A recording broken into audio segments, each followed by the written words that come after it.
पन्नगे च सुरेंद्रे च कौशिके पाद संस्पृशि निर्विशेष मनस्काय श्री वीरस्वामिने नमः। आयारो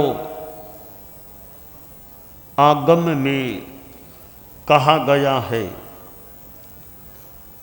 पुरिसा सत्यमेव समभिजानाहि।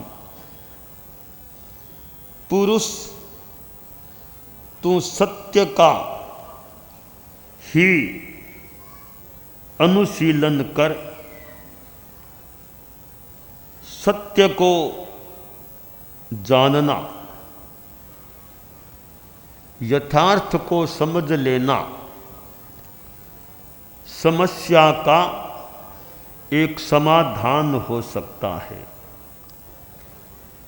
आत्मनिग्रह, मन का संयम, चित्त का संयम करना है तो अध्यात्म तत्व को आदमी समझ ले, फिर चित्त का निग्रह करने का प्रयास करे। हमारी दुनिया में यथार्थ वेत्ता और यथार्थ वक्ता आदमी जो होते हैं वे एक महान व्यक्ति हो सकते हैं। एक शब्द आया है आप्त। आप्त का क्या मतलब है? भिक्षु न्याय कर्णिका में बताया गया है, यथार्थविद यथार्थवादी चाहते हैं। यथार्थ को जानने वाला और यथार्थ बोलने वाला आप्त होता है।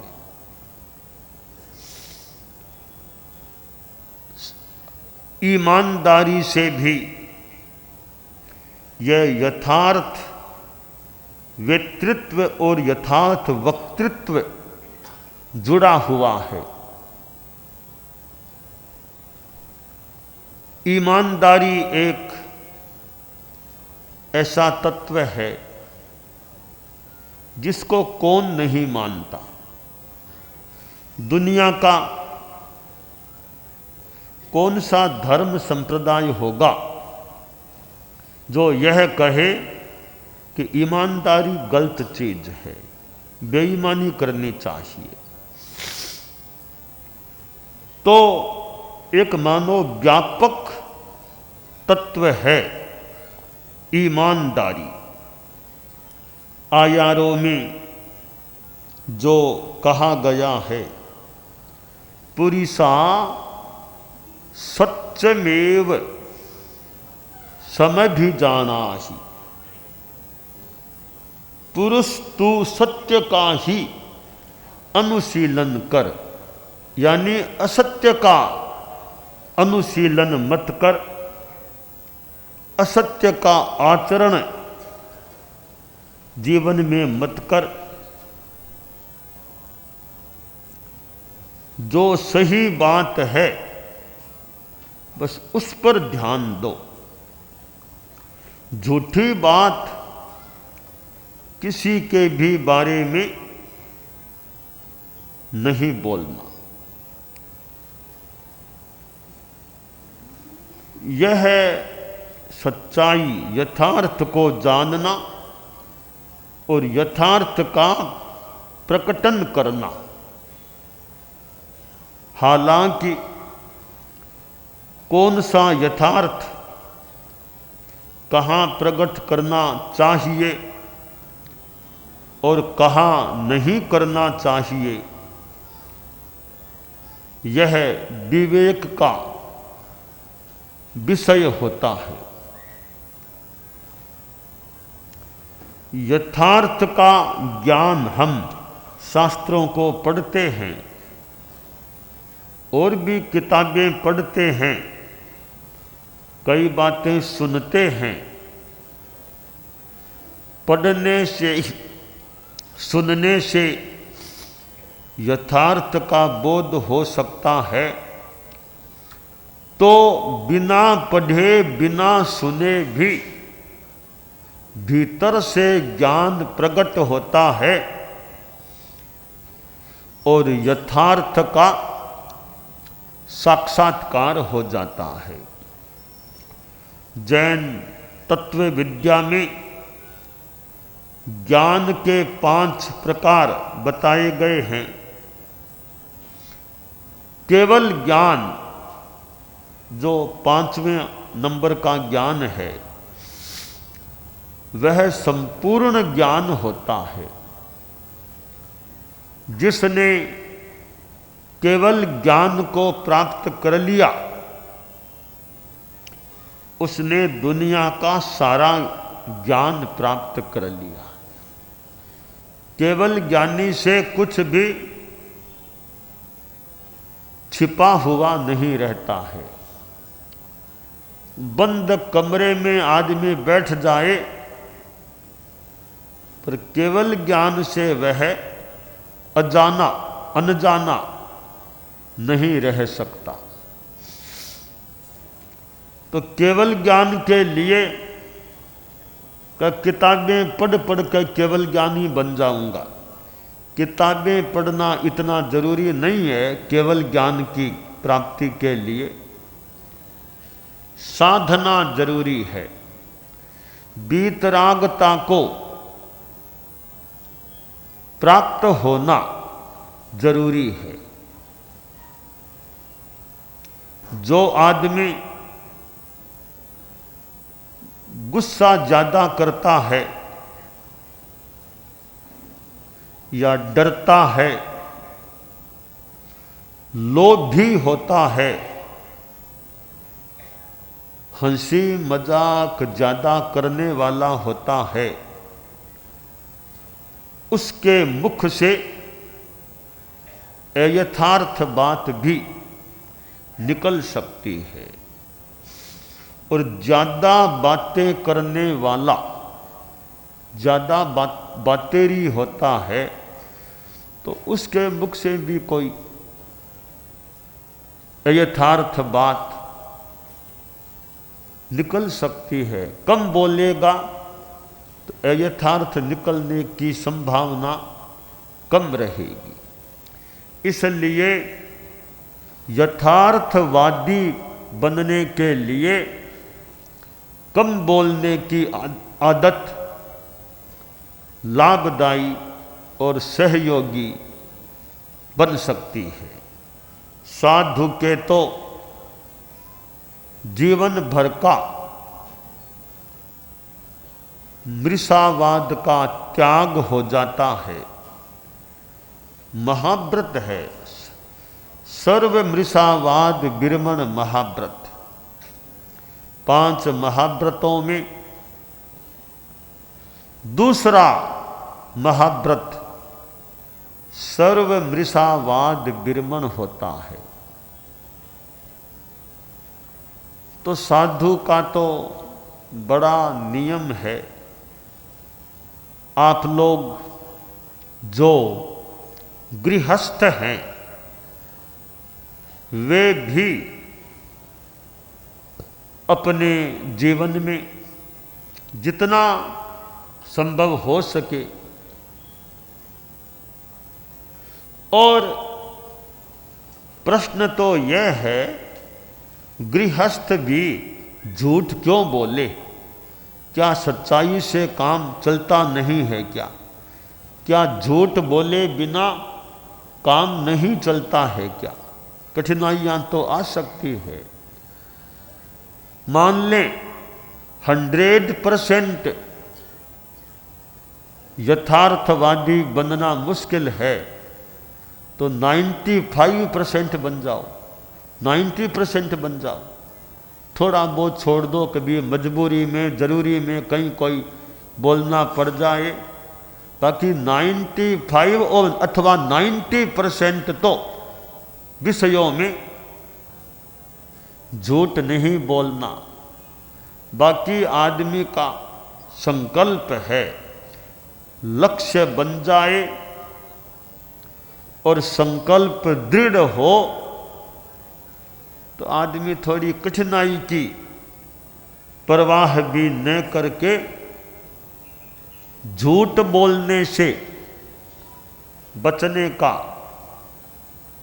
प्रयास कर सकता है। गृहस्थों में भी मनोबली हैं, दृढ़ संकल्पी हैं, तो वे काफी अपने आप को झूठ से बचा करके रख सकते हैं। पुरुषा सत्यमेव समभिजाना ही, पुरुष तू सत्य का ही अनुशीलन कर। कहीं कहीं सत्य का अनुशीलन कठिन हो सकता है। कभी कभी अपने संप्रदाय की मान्यता है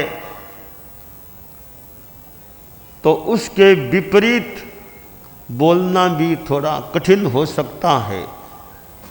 हालांकि मन में लग रहा है कि हमारे संप्रदाय की यह मान्यता मेरे दिमाग में नहीं बैठ रही है, पर संप्रदाय में है तो संप्रदाय की मान्यता के विरुद्ध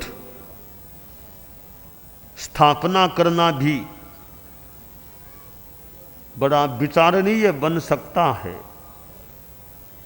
तो ऐसी स्थिति में क्या किया जाए? न तो आदमी सत्य को छोड़ना चाहता और संप्रदाय को भी क्यों छोड़े। ऐसी स्थिति में एक रास्ता अच्छा हो सकता है। वह रास्ता यह है कि 3 बातें, मेरा विचार क्या है, संप्रदाय की मान्यता क्या है और केवली भगवान क्या जानते हैं। तो ऐसी स्थिति में साधु यह सोचे कि निश्चय में जो केवलियों ने प्रवेदित किया है, जिन्होंने प्रवेदित किया है, वही सत्य है। तमेव सत्यम ऋषंकम जंग जिणे हिम पवे इयम। वही सत्य और निशंक है जो जिन्होंने प्रवेदित किया है। मेरी क्या विचारधारा गौण है, संप्रदाय की मान्यता भी गौण है, पर जिनेश्वर देव ने जो प्रवेदित किया है वह यथार्थ ही है। तो पहली तो यह धारणा स्पष्ट कि मैं भी बाद में, संप्रदाय भी बाद में, जिनेश्वर भगवान का ज्ञान सबसे ऊपर है। वे जो प्रवेदित कर चुके हैं बस वही निस्संक है, सत्य है, या वह सत्य ही है, निस्संक ही है। यह पहली बात है।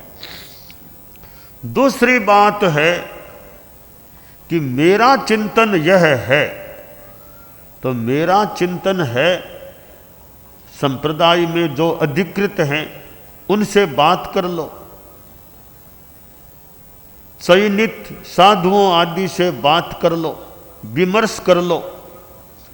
हो सकता है विमर्श करने पर, चर्चा वार्ता करने पर आदमी का चिंतन भी चेंज हो जाए। मान लो चिंतन चेंज नहीं हुआ है कि मेरी तो वही धारणा है जो पहले थी, कोई बात नहीं, तुम्हारी धारणा तुम्हारे भीतर है। वो कहता है कि मेरी धारणा के विरुद्ध है संघ की मान्यता, अब मैं क्या करूं? तुम ऐसा करो, निश्चय में तो जो केवली जाने वही सत्य है, यह धारणा रखो और तुम्हारा अपना चिंतन है वो तुम्हारे मन में पड़ा है, कभी चर्चा वार्ता अधिकृत व्यक्तियों से भले कर लो। अब संप्रदाय की मान्यता है, या तो उसके बारे में सामान्यतया बोलो ही मत, कभी बोलना ही पड़े तो ये बोल दो कि हमारे संप्रदाय की मान्यता इस विषय में यह है। ऐसा बोलने में तुम्हें कोई झूठ का पाप भी तो कैसे लगेगा। तो झूठ से भी बचा लो, अपने मन में जो बात है उसको भी भले रखो, और मेरे मन की बात और संप्रदाय की मान्यता से भी ऊपर केवली भगवान का ज्ञान है। जो केवलियों ने, जिन्होंने प्रवेदित किया है, वह निस्संक ही है, सत्य ही है, और वही सत्य है, वही निस्संक है। आयारों में कहा गया, पुरुषा सत्यमेव समभिजाना ही। पुरुष तू सत्य का ही अनुशीलन कर, असत्य को बढ़ावा देने का, असत्य में रमण करने का प्रयास मत करो। और कहीं अवसर लगे असत्य बात का खंडन भी किया जा सकता है, सत्य बात का मंडन भी किया जा सकता है, पर इतना साहस हो कि सच्चाई लगेगी तो ही मंडन करूंगा, अथवा दूसरे की गलत बात लगेगी तो ही खंडन करूंगा। राग द्वेष के आधार पर किसी के बारे में कुछ भी नहीं बोलना।